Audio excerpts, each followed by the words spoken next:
Ma però, quanto vino! Complimenti a chi l'ha portato.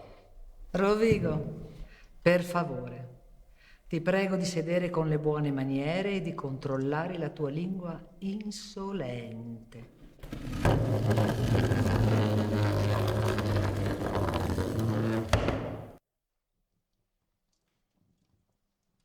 Mia cara Venezia, chiedo venia.